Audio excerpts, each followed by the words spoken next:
word for the Jewish Messiah, because he's talking about Jews there. It's not Jesus, it's Christ. See how careful the Holy Spirit is? See, if you're talking to somebody else, he might have said Jesus, but talking to Jews, he uses the distinctive messianic name. That veil is done away in the Messiah, in Christ. So this verse stands in contrast to Moses, who wore the veil over his face, and the children of Israel, who wore spiritual veils over their hearts because they had rejected Christ and were judicially blinded by God. That's found in chapter 4, verses 3 and 4, the work of Satan. In other words, he lets Satan blind them, but when they mishandle Jesus to a certain point, then God steps in as the judge and superimposes additional blindness upon them. See, that's the reason it's so dangerous for a man to think he can control his destiny and get out of sin anytime he wants to. He can't. Because the further he goes, the more likely it is that God will judge him, and the enforced judgment of sin in that case is more sin. In other words, he can't get out of it. God pushes him in that course and says, no, you don't control your destiny like you think you do. See, that's humanistic vanity on man's part. That's a sinner, just acting like a sinner. So then he says in verse 18, but we, and the word we is emphatic, means all of us believers. This is true of every Christian.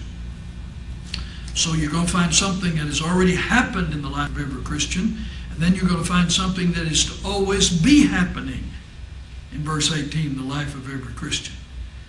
So the thing that has already happened is in the first part of the verse. That's that with open face, or having had our faces unveiled. It says, we all, at one crisis moment, perfect tense verb, having had our faces unveiled. Now here's what is to go on happening. It happened in a crisis way the moment we were saved. Our eyes got opened, and now we're to use our eyes to keep on beholding the object we saw the moment we were saved. And that object was Jesus. So the secret of the Christian life after we're saved, after conversion, the initial conversion, is the same secret by which we were saved. We were saved by seeing Him, and our eyes were open to Him, and our hearts opened, and we received Him. And we go on being sanctified the same way by continuing to keep our eyes on Him. You remember the old hymn, turn your eyes upon Jesus, look full in His wonderful face, and the things of earth will grow strangely dim in the light of His glory and grace. Well, that is an echo of this verse right here. Going on beholding. It's a habitual practice of a believer's life. Now, this may happen, it may not happen. See, having had our faces unveiled has already happened to every saved person. But it is your responsibility to go on beholding. It's up to you to keep your vision focused. See, He opened your eyes and let you see Jesus the moment you were saved, and then He expects you to keep a focus on the one you saw for the rest of your life. Now, let me tell you the problem here. Here's the way this often works. This is what I call the telescope principle. See, there are two ways to magnify something. One is by the microscope. It takes little things and makes them look large in your presence. The other is the telescope that takes distant but big things and brings them up to assume their proper bigness right before your eyes. Like you focus on a star, it's already big. But you don't see how big it is until you draw it up close. And so the telescope draws it up close. The day you were saved, it's as if God put the telescope of faith in your hands, fixed to your eye, and it was already focused on Christ. And so your eyes are open just like that, just like somebody opened the shutter of that scope and you saw Jesus and you were transfixed by Him, and the transformation into His image began at that moment. Now, from that point on, you're to keep that telescope of faith focused on the person you saw when you were saved. And that's why you become more and more like Him every step of the way. We'll see that in just a minute here. But here's the trick of the devil. He practices what I call the inverted telescope principle. He twists the barrel of the telescope while you're holding it in your hand. And here's his purpose. He wants your attention back on yourself. See, that's satanic. All of his attention is on himself. And sin means you focus your attention on yourself. So he wants your attention back on yourself after you've been saved, because he can neutralize Jesus by getting your attention back on yourself. So he twists the barrel of that telescope in full focus so it falls back on you, and you find yourself analyzing yourself all the time, picking yourself to pieces, thinking about why you're such a poor Christian at this point and this point, or why you're a good Christian at this point. In other words, he wants your attention on yourself. Now, whether the attention is negative or positive on yourself, it's wrong in either case. In other words, to depreciate yourself is as wrong as to appreciate yourself, because your center of attention is yourself. See, some people say, oh, I'm just so lowly and nothing. That's just as wrong as saying I'm king and proud, because your focus of attention is on yourself. And a Christian is a person whose focus is to be on somebody else, period. It's to be on Christ and others.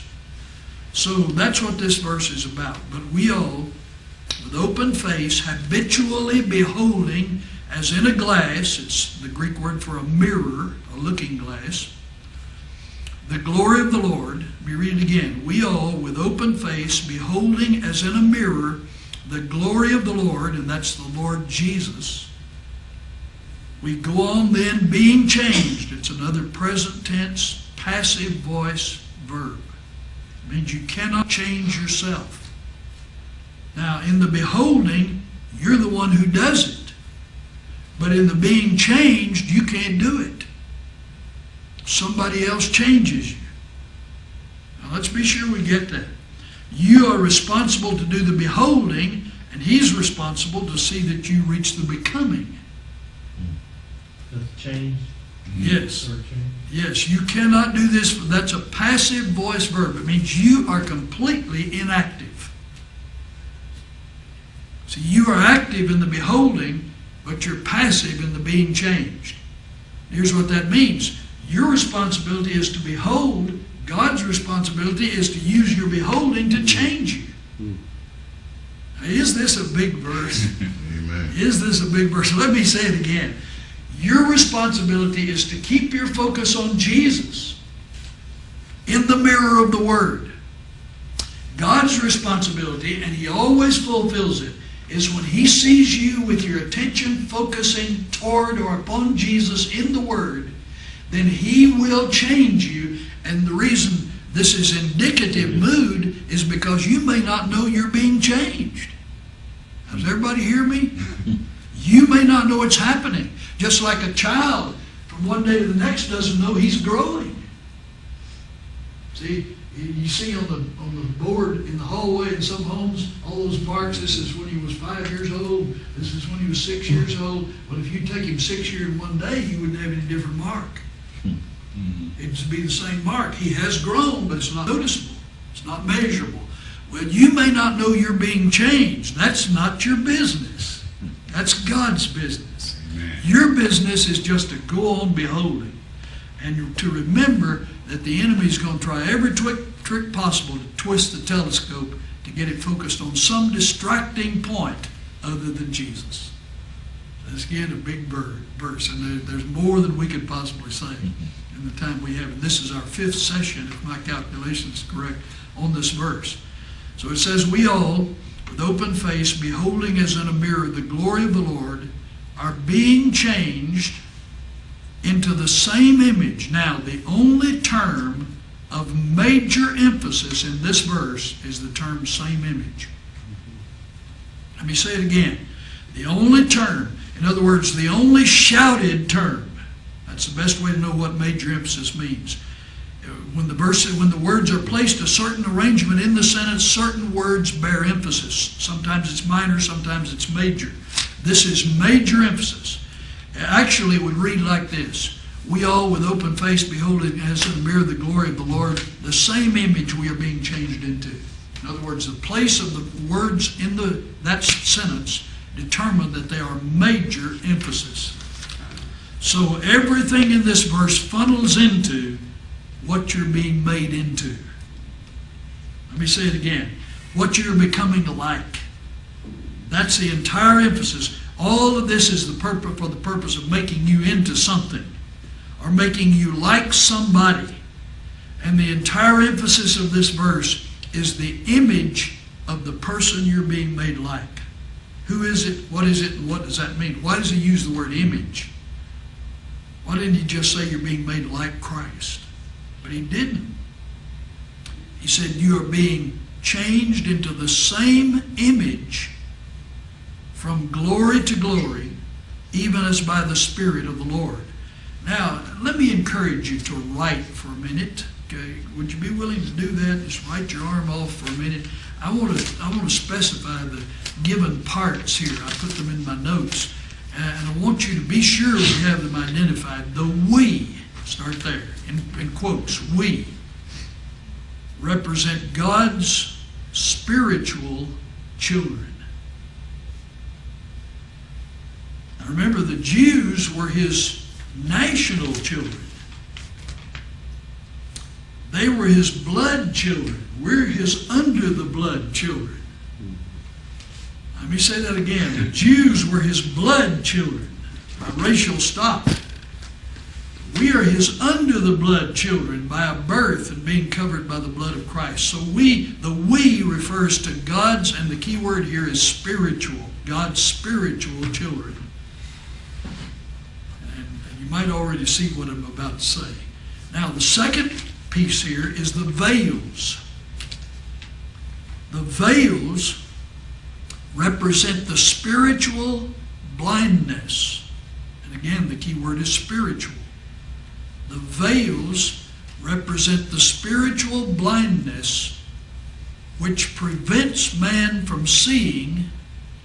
The veils represent the spiritual blindness which prevent man from seeing Jesus in his glory.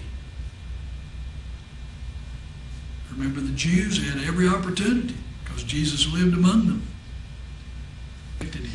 So the veils represent the spiritual blindness which prevents man seeing Jesus in his glory and the parallel world of spiritual reality. In other words, they can't see the object of spiritual life and they can't see the real world of spiritual life. They're blind, and the veils represent their blindness. All right, number 3. The unveiling of our verse represents the crisis of our spiritual conversion. And it's in particular the negative crisis. The veils of blindness are taken away, but it doesn't tell us what we positively get. It's just a massive crisis where we say, I see. All right, the unveiling represents the crisis of our spiritual conversion. And it is a crisis. That's a perfect tense verb. All right, number 4, fourth identification. The beholding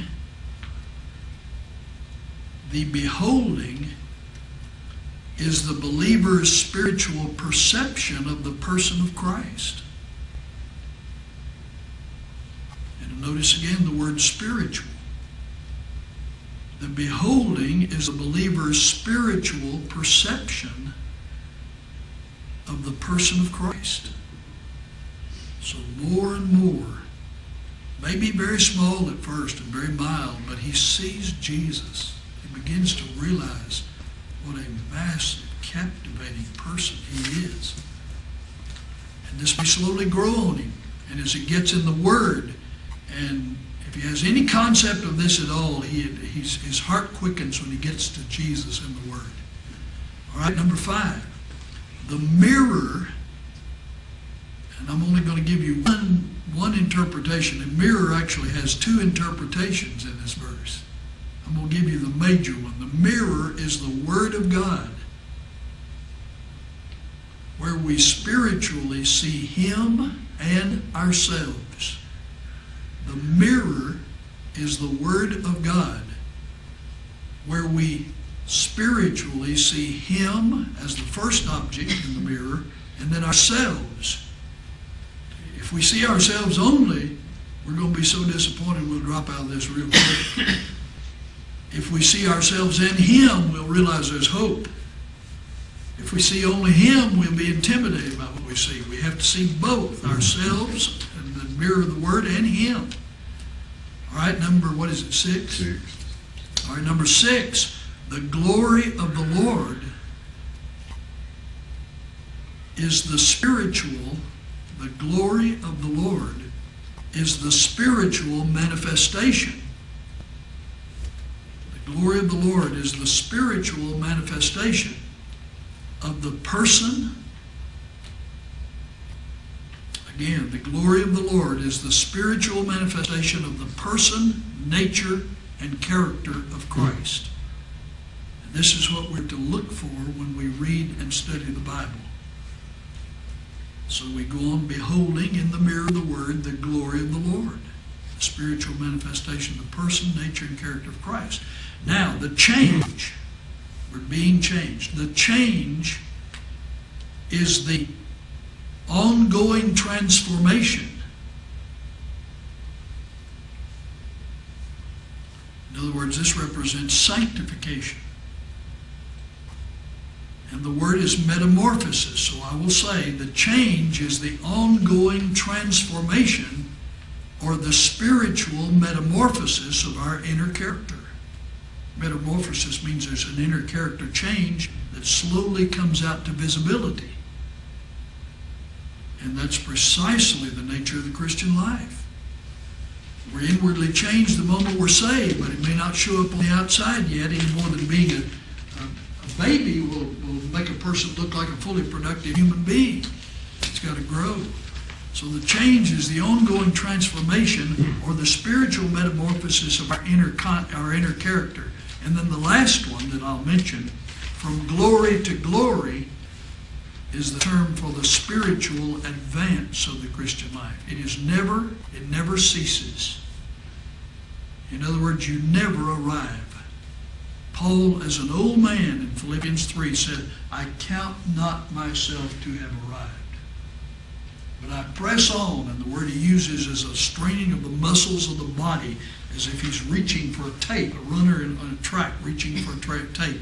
Here it is, from one stage of glory to a next higher stage of glory. So this represents the spiritual advance. And the term glory means the same thing here that it meant up there from the glory of the Lord. Here it means the same thing. It means we're going from one stage of the manifestation of the character of Christ in and through us to another advancing stage. Now, let me remind you of the outline we've been following.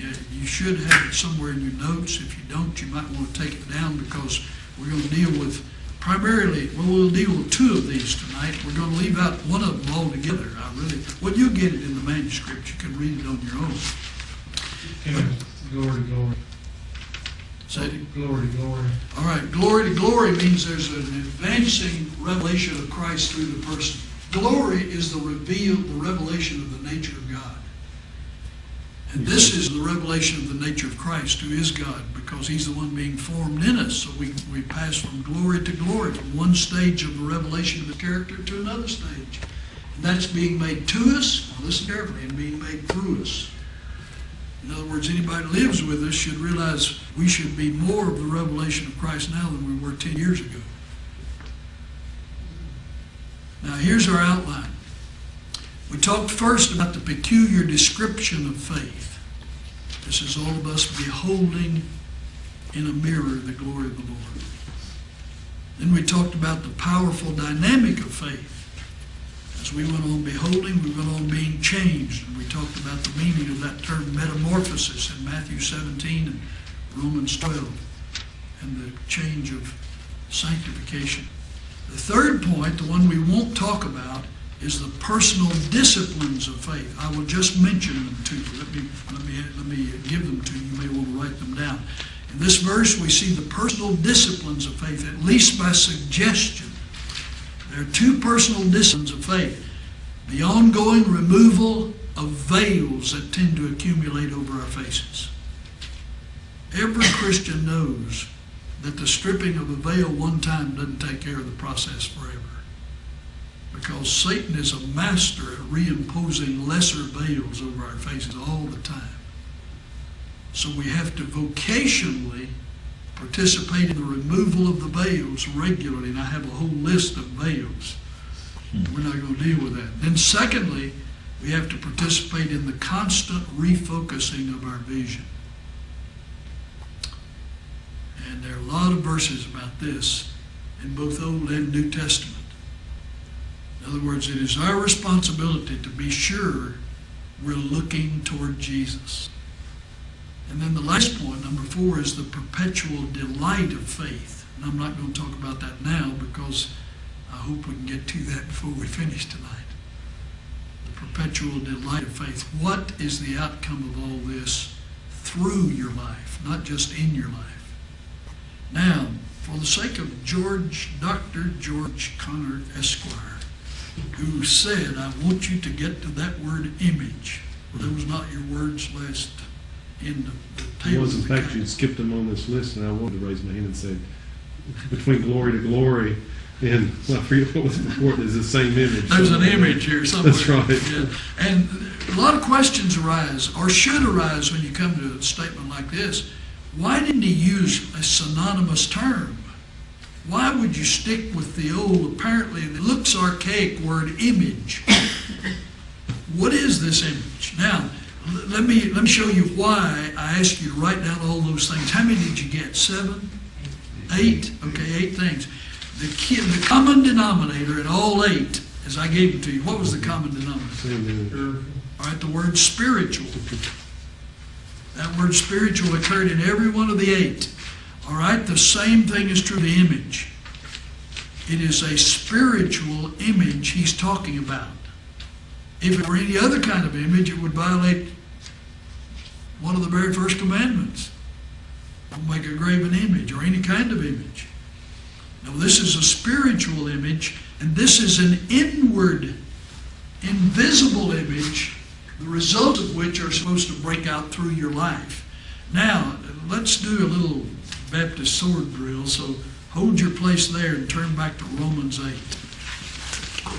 And I really appreciate George putting the bug on me to do something about this, because I would not have done this at this point. And I'm only going to touch on this tonight. This is not a theological statement, because this is not a theological verse. This is in Romans chapter 8, verses 28 and 29. Now, I'm very hesitant. In fact, let's go through 30. This is gigantic. See, there are several reasons it's so gigantic. This passage sweeps from eternity to eternity.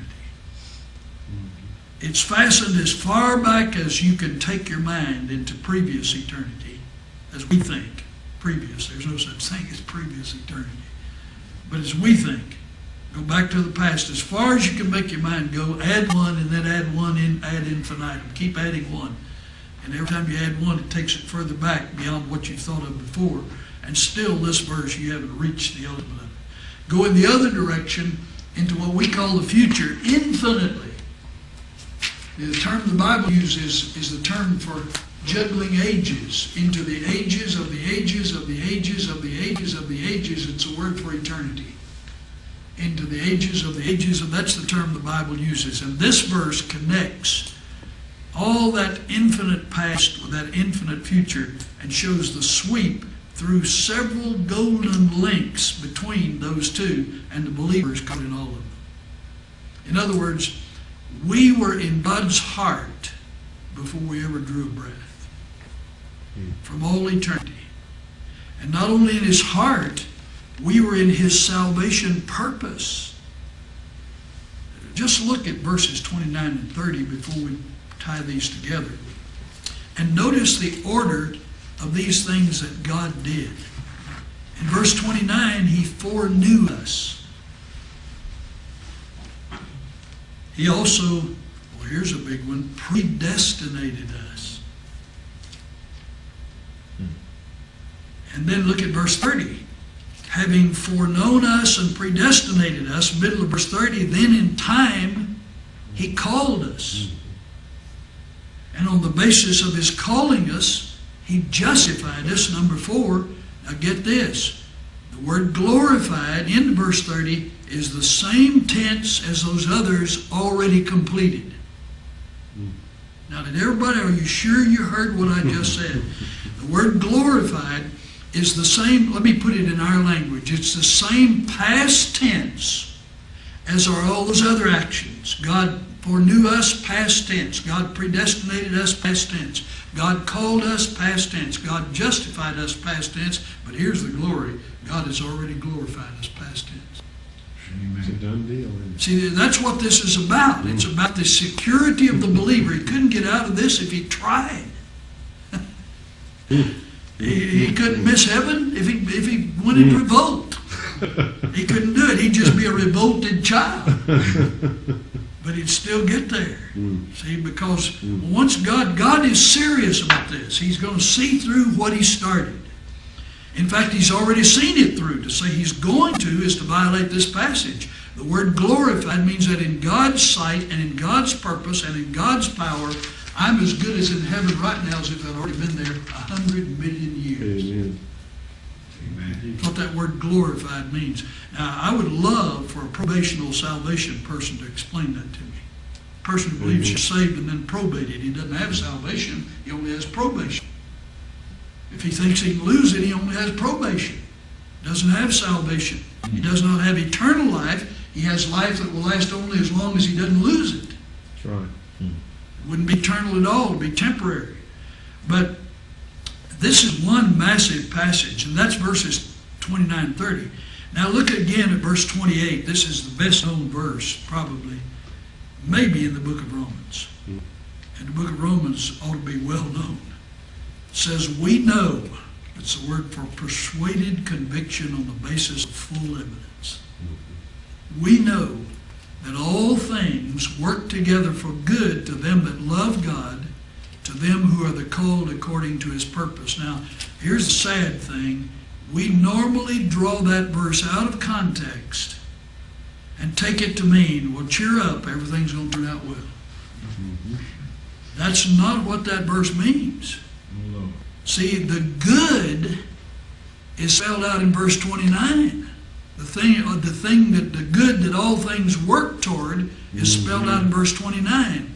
It is God's purpose to conform us to the image of his Son. Or to put it in common vernacular, to make us like Christ. And that's the good that he's making all these things, whether they're circumstantially good, circumstantially evil, circumstantially neutral, he's making all these things squeeze us into that mold of conformity to the image of his Son. So verse 28, it is not valid to take that merely as a comfort verse. It ought to be taken as a strategy verse. In other words, we should realize God is not here to make us happy. And we're not here to be happy. Happiness is a bonus. If you don't get it, it doesn't cancel the contract. See, Paul hung on a piece of driftwood for 3 days and 3 nights in the heart of the Mediterranean Sea. I don't think he was very happy. But he wasn't there to be happy. He was on a mission. He was there to be holy. See, God's design is to make us like Christ, and we have all of eternity to be happy. We only have a few hours to settle it here. So the good of verse 28, and here's the same term, is to be conformed to the image. Now that is the eternal purpose of God. That's what he had in mind when he first thought of you. That's what he had in mind when he allowed you to come into existence and orchestrated your being. That's what he had in mind when he wove the parts of your body together in your mother's womb. Psalm 139. That's what he had in mind when he designed the way your nose looks, the color of your skin, your eyes, your hair, everything. The final design is to make you like Christ, and everything else is basically incidental to the happening, except it's fundamental in that revelation he wants to make. In other words, there are people you're going to reach nobody else can reach. So he made you like that, and that's one of the reasons to make Jesus real through you to people nobody else can reach. See, it requires a team and a massive effort on the part of that team. So here's that term, and that's the eternal purpose of God. So 2 Corinthians 3:18 is simply the present day implementation in a believer's life of the eternal purpose of God. In other words, he set out to make us like Christ. Now, listen to me carefully. We could go out to the Memphis International Airport, and I could tell you, if I'd never seen the place before and did not see a plane when I went out there, I could tell you what kind of planes fly in and out of there. How? You've been around them before. That's right. No, I hadn't seen them. I could tell you if I'd not seen a plane. Somebody would explain it to me. You live close to it. No. It's the length of the runway. If it's a 150-yard runway, Piper Club lands there. But if it's a 2-mile runway, a DC-10 lands there. Right? Roughly. See what I'm saying? In other words, the bigger the plane, the longer the runway. Okay, you want to know how big God's purpose is? See how long he's been taxiing. From before the foundations of the world, when nobody but he, himself, and he, Father, Son, and Holy Spirit, existed in social community with each other, he set this all in motion before anything else was ever in existence or moving. He set it all in motion. He's been taxiing that long to get airborne with you. So I let you know how big this purpose is. In other words, this is a big plane to have that long a runway. Wow. Now, back to 2 Corinthians chapter 3. Everybody is familiar with the term, the Shroud of Turin. There's been a gigantic debate in the at-large Christian community about whether that's actually the burial shroud in which Jesus was buried. Mm-hmm. And it's in a museum in Turin, Italy. So it's called the Shroud of Turin. You know, that could not have been the burial cloth of Jesus. It's not logistically possible. I'll tell you why. The Gospel of John clearly declares how he was buried. Mm-hmm. He was buried by practice they learned in Egypt. He was mummified. They wrapped a turban around his head, and the literal word is they twirled it. And when his body was gone, it laid over to the side, twirled in its position. It's disconnected, the normal burial procedure right here at the neck. They start again at the shoulders and start with small swaths of, long swaths of cloth, and they go at the neck. If they start here, or they start at the feet, and they go inside one leg, and then they take another and start inside the other leg, then they put them together, and they go around the body and up to across the shoulders. And then the headpiece is by itself with a little brick here. So he was buried like this, not like this. There was no long cloth. And the Shroud of Turin is a long body-wide cloth that shows a facial image and the shoulders and bodily image of a man. And unless there's something awfully artificial there, that could not have been the burial cloth of Jesus. But there's a more serious problem than that. What difference would it make if it had been the burial cloth of Jesus? What do you gain in having it? You gain nothing except a fetish for superstitious religionists. Amen. And I don't mind telling you, that's what the Roman Catholic Church is made up of.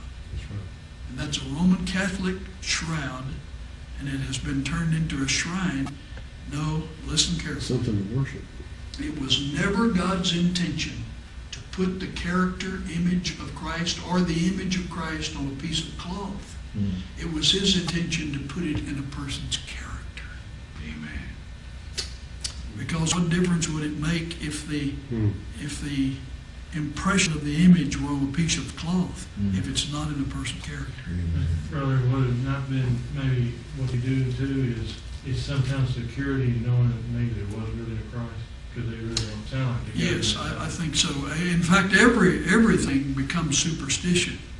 And as George said, it's an object of worship, literally. That's the reason he didn't leave any pictures of himself, things like that, because he knew what we'd do with them. Look what they did with the serpent in the wilderness. By the time you get into the Kings, they turned it into a place of worship, and they said, God said, destroy it. That wasn't what it was for. Okay, let's talk about this image. Let me give you 3 points. They all begin with the letter C. Let me mention the conveying of the original image. The original image of God in man was conveyed to Adam when he was created. So this image of God was received by man at his formation. Now, when you finish writing, somebody look up these verses. Maybe if a couple would look up these verses.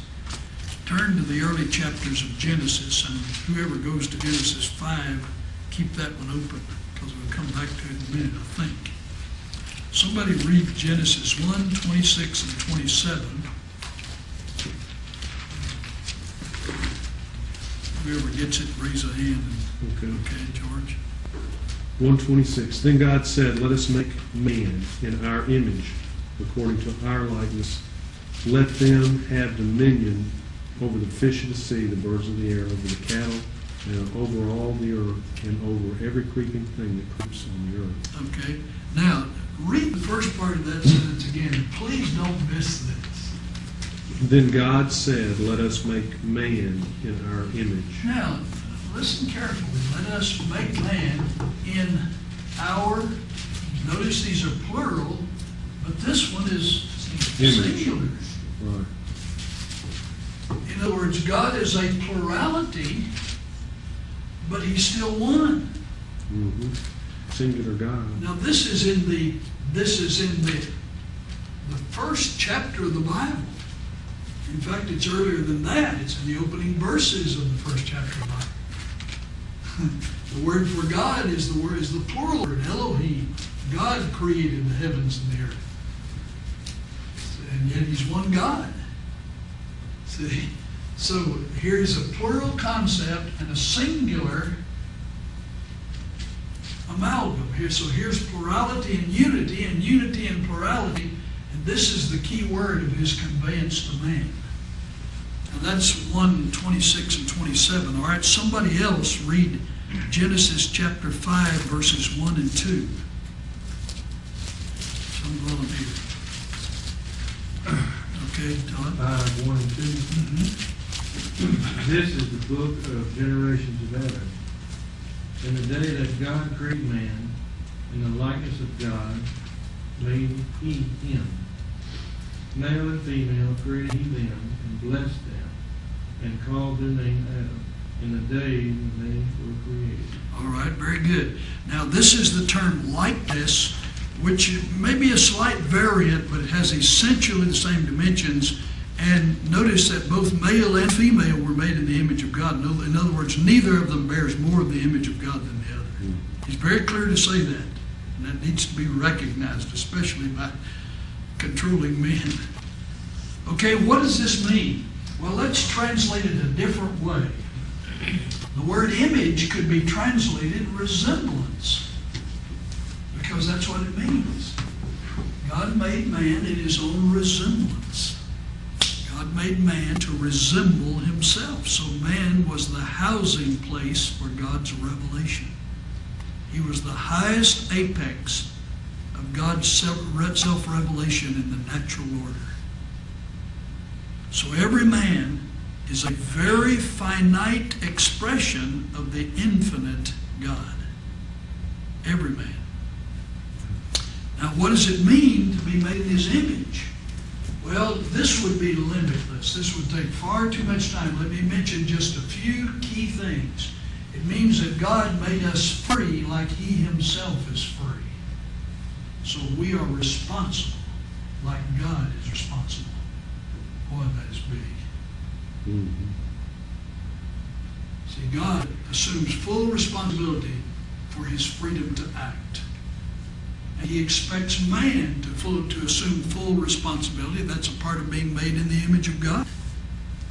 So here's a second thing. Man, like God, has the capacity or the capability of self-determination. In other words, nobody forces destiny upon him. He chooses.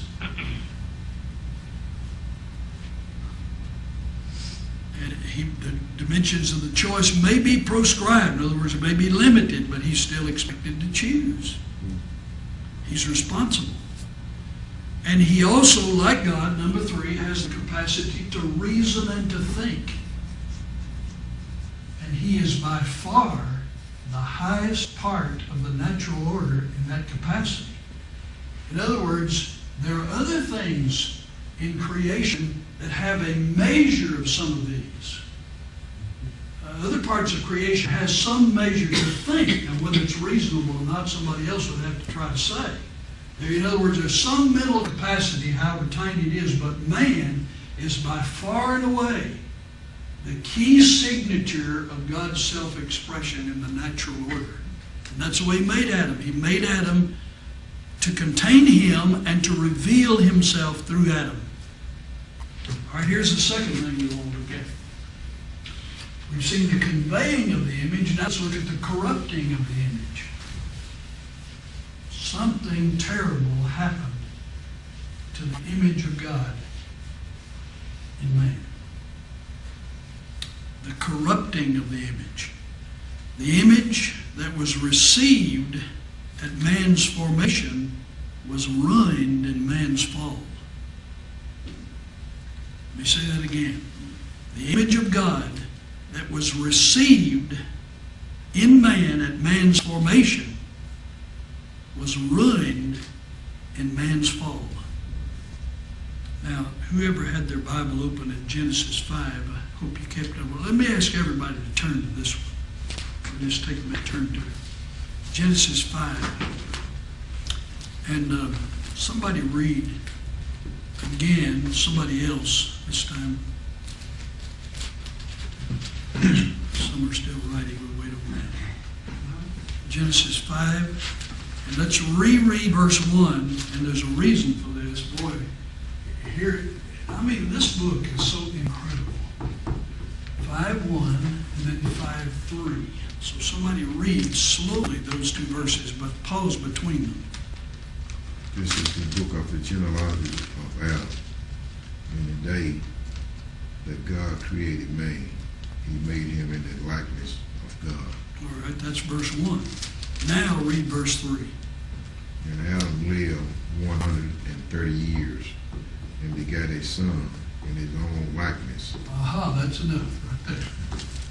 All right, when God made man, he made him in his own likeness, in God's likeness. But when Adam fallen after he sinned, begat a son, he begat the son in his own image. He ain't getting in God. Not in God's image. Okay. In other words, whatever happened in the fall was passed on from Adam to his son. Amen. So fallen Adam could not reproduce in his offspring the perfect image of God, intact. I was reminded of this, and I've thought of this. This has been a long-standing illustration of mine because it was personal to me. My mother, one of the early things I remember, my mother was a fantastic cook. And if I was out to play and she called us in, I didn't know she'd made a dessert. She'd always come around the table collecting the dishes, and she'd say, "Son, keep your fork." I knew something big and good was coming when she said that. And she would make one of the special dishes, and the earliest thing I remember, this was just a little kid thing. She had what we called a cookie tin. It's a cookie mold. And it's just a tin or a metal plate or sheet, and it's got depressions in it or impressions in it shaped like animals. You put the cookie batter in, bake the cookie, and it comes out looking like an elephant, looking like a cat, or like a dog. And she had all these things here. And I don't remember when this happened. It may have already happened before I ever arrived on the scene, and my earliest memory was this happening. But one of those, something had bent one of those. Either it fell down, something stepped on it, or fell and got bent in the fall, or whatever. But I remember every animal was in the perfect shape of the mold, and this one came out with the bent place showing up in the cookie. And it was a kind of a prestigious thing at our house to get the bent cookie. Everybody wanted the bent cookie. Why? I guess it's because it's different. But this is exactly what happened in the fall of Adam. The mold was bent, distorted, and now everything poured in it to the future. In other words, every person born of Adam is born as an offspring in Adam's distorted image. In other words, not the perfect passing of the image of God anymore. It's Adam's distortion of the image of God. Some of you, as old as me, will easily remember the long showings of Archie Bunker and All in the Family. Well, Archie had a kind of a running verbal loud feud with everybody, sooner or later. He's one of those know-it-alls who do little but acted like he knew everything. And his son-in-law, he called, and it wasn't always affectionate, he called him Meathead. Mm-hmm. And one day he's talking to Meathead. Meathead's abusing him verbally, and Archie says, "Don't you know I'm made in the image of God?" And Meathead says, "You don't mean it. You mean that God looks like you?" And Archie said, "Well, I wouldn't go so far as to say you can't tell the difference between us." Well, I promise you, looking at a man today, see, look in the mirror and ask yourself, does God look like this? Now, it's not a physical image, but look at your character in the moral mirror and ask, does God look like this? However, now are you listening? No cow looks into a mirror to evaluate its character. Only man does. Now, do you remember when Jesus met that man coming out of the tombs in Gadara? Mm-hmm. And he did the craziest thing. The guy ran down to him screaming, "We know who you are, you Son of God." Demons always recognize Jesus. And they believe in him, "You Son of God." Well, what have you come for? Have you come to destroy us? These are key questions. And Jesus turned on him and very politely asked, crazy question, "What is your name?" And he gave a crazier answer.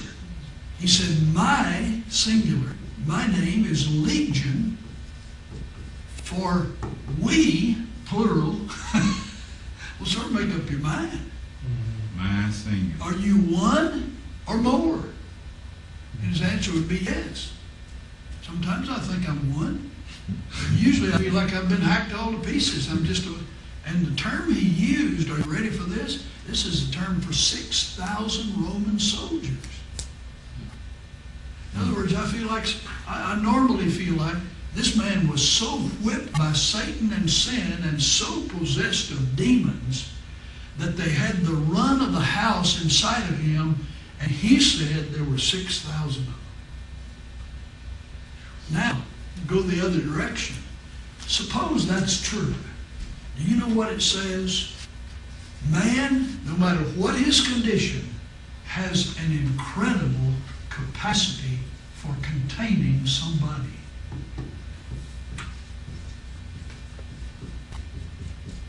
Whether it's demons, or whatever it is, if there were 6,000 of them, man has a very large capacity to contain somebody else. And that capacity is the picture of the glory of man's creation. He's made to contain God. I was on a 3-week tour of England some years ago. Drove 2,400 miles in that little postage stamp country. Back and forth. Saw everything I wanted to see and more. I would go back in an instant. I'd spend 6 months in Scotland alone, and just in parts of it, I'd go back in an instant. But while I was there, I toured 16 castles. Some of them have been restored. They're livable. People live in them. Some of them are very colorful museums. Most of them are still broken down, and some of them are terribly broken down, dilapidated, in ruins. They're just walls, but they're beautiful grounds. They keep the grounds up. And a part of the tour is to see all of them in the different shapes. Now listen carefully. The majesty of the ruins show the previous glory. Let me say that again. The majesty of the ruins show the previous glory. Nobody could look at those without dreaming of what they looked like with a pretty good picture in your mind when they were whole and well built and just built and in good shape. Well, this is the way we ought to see man today. Man in his lostness and depravity has incredible capacities. What must he have been undistorted? I mean, you look at a beautiful woman. I've never seen a woman that wasn't beautiful. I've seen some borderline cases. But I've never seen a woman that wasn't I'll beautiful. edit that out of tape. Yeah, just to keep no, it won't be necessary. It's true. Don't hide. We're all the same. That's the way man is made. It's the way woman is made. But if she looks beautiful now, how do you think Eve looked Ain't that the truth? before the fall? All right, good. How do you think? Same thing about all of creation, because Romans 8 says the entire creation fell under the impact of sin. That's to the farthest star, and it's going to be redeemed when Christ settles things up. I found out with interest when I was in the East, there's a city there that had heavy walls made of brick. This is early city, and the walls are almost all collapsed, and the archaeologists collected the bricks, and here's what they found. Stamped on every brick in its making was the image of the king of the place of that day. The king's face was stamped on the brick. But here's what they found. When they were stacking these up, the archaeologists were studying each one carefully, and they found one that had a dog's paw print in the face of the king. In other words, while the brick was still wet and they made the impress, the dog stepped on the place where the king's face was. Now that is exactly what the fall of man is like. God's image upon the man, and Satan put his print on the face of the king. The fall of man. So the corrupting of this image. Now the last point. I beg your pardon. Let me give you two more. I'll just mention the third one, then give you the fourth one a little bit more extensively. The third one is the clarifying of the divine image. How would man know today what that image is if he's never seen it? He's only had the corrupted version. That's one reason Jesus came. Colossians 1:15 says, He is the image of the invisible God. So if you want to know what God is like in character, look at Jesus. Hebrews 1:3 says he is the exact impress of the Father's nature. So if you want to see what God looks like, look at Jesus. So there's the clarifying of the image. The last point is the continuation of the image on earth today. Is there any possibility that this image will be restored? Well, not fully, because there's a residue of flesh left in man that came from his days in sin, even when he's saved. But verse 18 reveals that this image can show up again. And it says two things about it. It is the work accomplished by a process. The process of beholding and becoming. And being made into the very image of the person we're beholding puts Jesus on display again. So it's the work of a process. And then he closes the verse by saying it's the work of a person. He says, even as by the Spirit of the Lord. So this work is accomplished in us as we behold Jesus by a miracle of the indwelling and working Spirit of God. He's the one who makes us like the one we're looking at. Now, the last idea. You remember I told you earlier, you may not remember, the word translated beholding, it has two meanings. Does anyone remember what we said? And they look like opposite meanings, but they actually are both in the same word. Reflecting. All right. It translates either beholding or reflecting. And you see the idea of a mirror here. So the mirror represents two things. The mirror represents the Word of God, and then as he becomes like Jesus, it represents the child. As the child of God becomes like Jesus, it represents the child of God. The child of God becomes the mirror of reflection. So it says, going on reflecting as in a mirror the glory of the Lord. In fact, let me read it to you. I've got several translations here in front of me. King James says, beholding. The Revised Standard Version says, beholding. Listen. The Phillips paraphrase says, reflecting like mirrors the glory of the Lord. The New English Bible says, we all reflect as in a mirror the splendor of the Lord.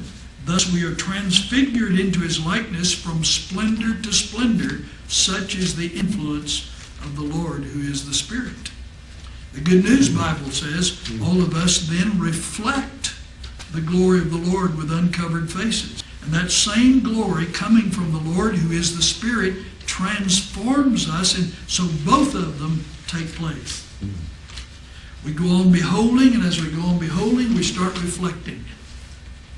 It's like Moses. He reflected the glory that was on his face by beholding God. The New International Version says, and we who with unveiled faces all reflect the Lord's glory are being transformed into his likeness with ever-increasing glory, which comes from the Lord, who is the Spirit. The Weymouth translation says, all of us, as with unveiled faces, mirror the glory of the Lord. Well, the question is, which one of those is right? Tell me. Yes. Yes. They both are. Now, I've got a dozen illustrations I can give here, but our time is up. I want to read one to you. Now, listen to this one real carefully. This is written by a man named Teague in a book on the Christian life. He says, the illustration I think best represents this truth comes from my own life. When I was in high school, I was in a severe car wreck that left me 2 large scars on the right side of my face. I subsequently had to undergo 5 plastic surgeries. After one of the operations and a short stay in the hospital, my surgeon released me to return to my hometown about 150 miles away with a few very tiny and delicate stitches still in my forehead and cheek. He gave me strict instructions to go to one of the local surgeons to have the remaining stitches removed in about a week. When I went to one of the doctors who was familiar with my case, he began to look at me with a sense of awe at what had been done. In his admiration of the surgeon's work, he called some of the nurses over to have a look. Each one showed amazement as they studied the right side of my face. Listen to his punchline. Though they stood there looking at me, they were actually marveling at the work of somebody else.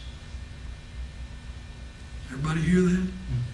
Though they stood there looking at me, they were actually marveling at the work of somebody else.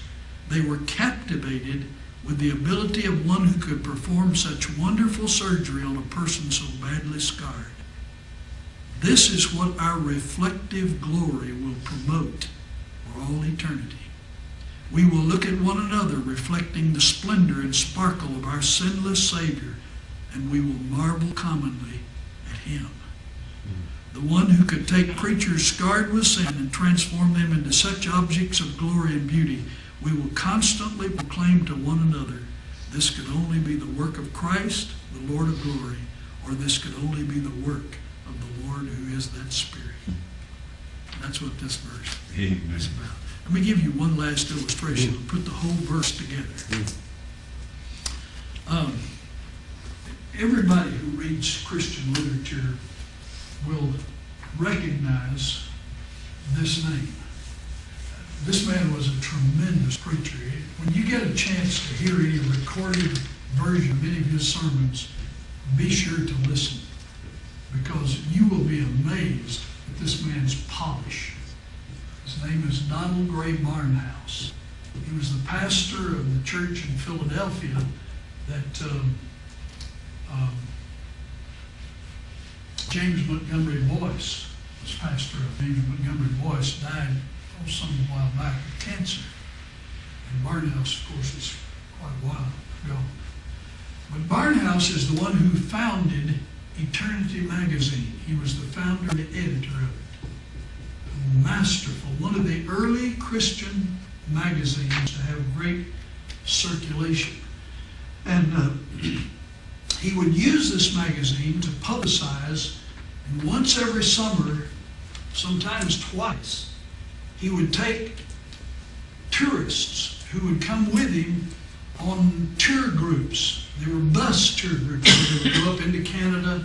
Sometimes they would travel all over Canada and stay 1, 2 weeks, sometimes even 3 weeks. Or they would go to Mexico or down the eastern seaboard, southern part of the United States, western part of the United States. And one year he took them to the western part of the United States.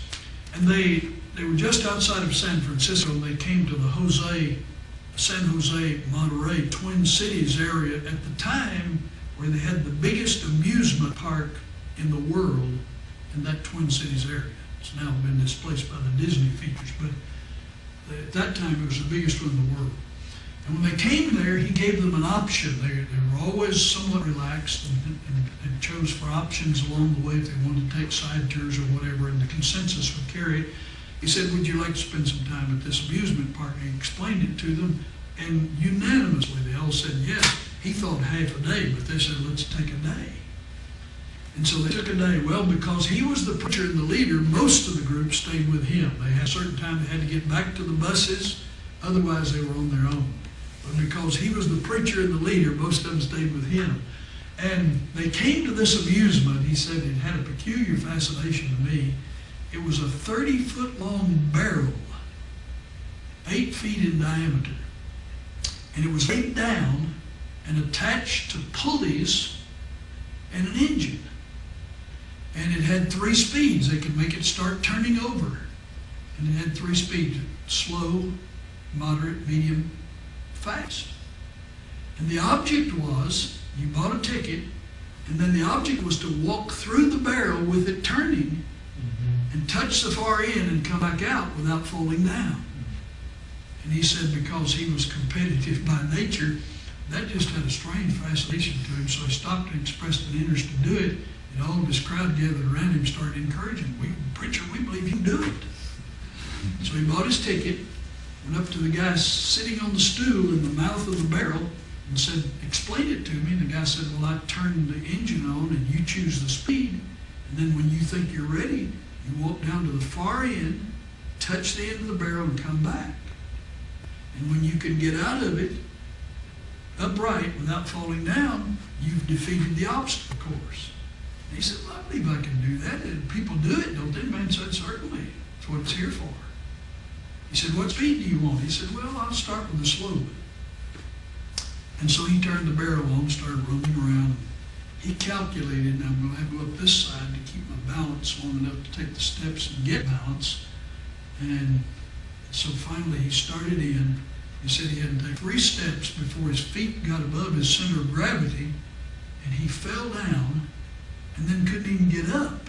He said he was like a piece of clothing in a washer, in a dryer, just tumbling, couldn't even get up. As he tried to get up, he'd push him up on the side of the barrel, and he'd fall back down again, just lolling in the bottom of the barrel.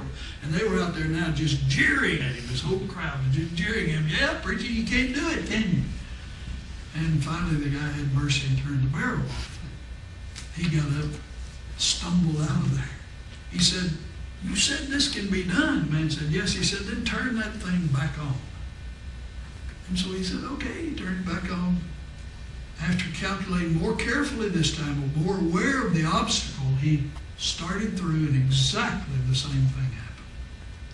And they jeered loudly, and he finally turned the barrel off, and he came stumbling in. He said, I'm not real sure that can be done. And said, oh, yes, sir, it's really very simple. He said, would you like to know the secret before you try it? He said, oh, there's a secret. He said, yes, there's a very significant, plain secret. He said, well, what is it?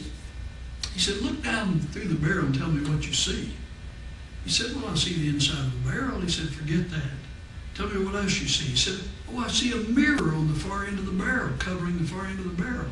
He said, there's your first key. Now tell me what you see in the mirror. He said, well, I see myself. He said, take my word for this and don't look at yourself again.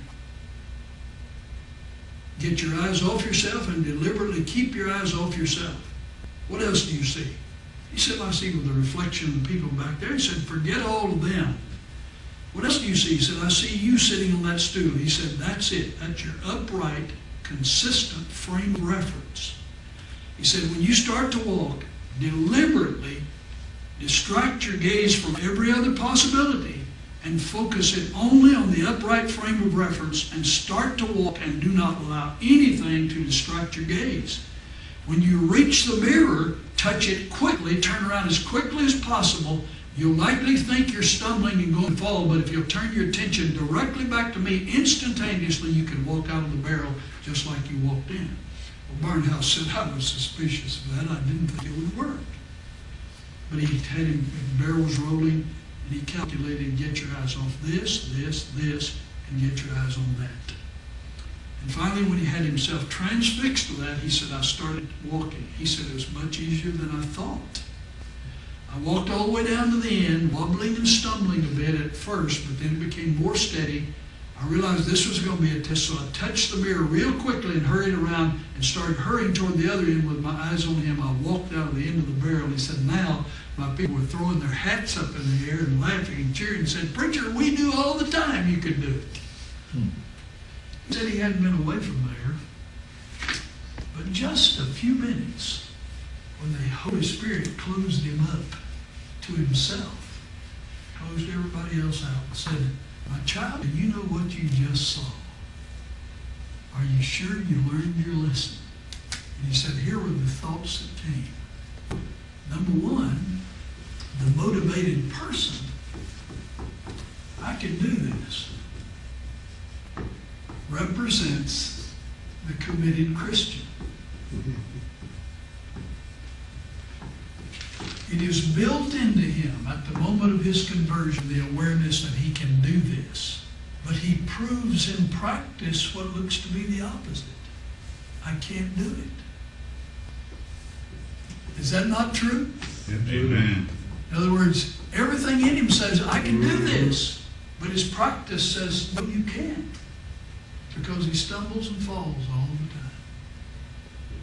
The barrel, with its varying speeds and varying possibilities of success and failure, represents the Christian life.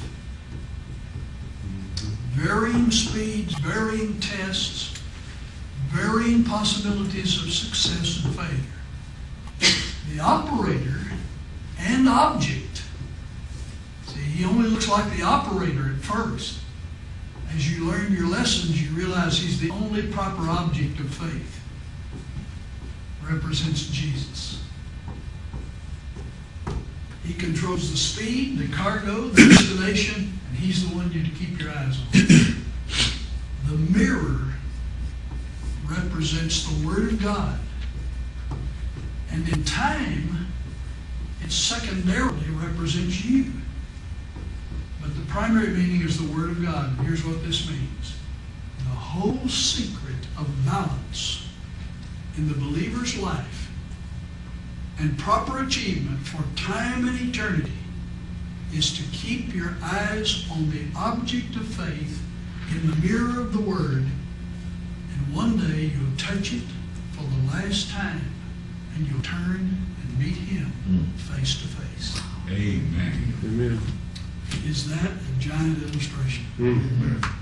I'm supposed to speak in I'm doing this more and more at an old people's group this week, and I'm going to build the whole message around this illustration. God willing. But that's enough for us to say in one session. Awfully big. Is it a big verse or is it a big verse? Yes, sir. We need a couple more weeks. Well, I'm going to tell you guys something. I don't want to be guffawed out of the room. I don't want to be shouted out of the room. I'm going to give you the summer off. we're not going to meet for the summer. I need the summer. Well, when's the summer start? That's Summer June start, June 21st. No, it starts week after next. So I hate to do this, especially to our newcomers, because they just getting started. But we'll be back in the fall, God willing. Next word in verse 4.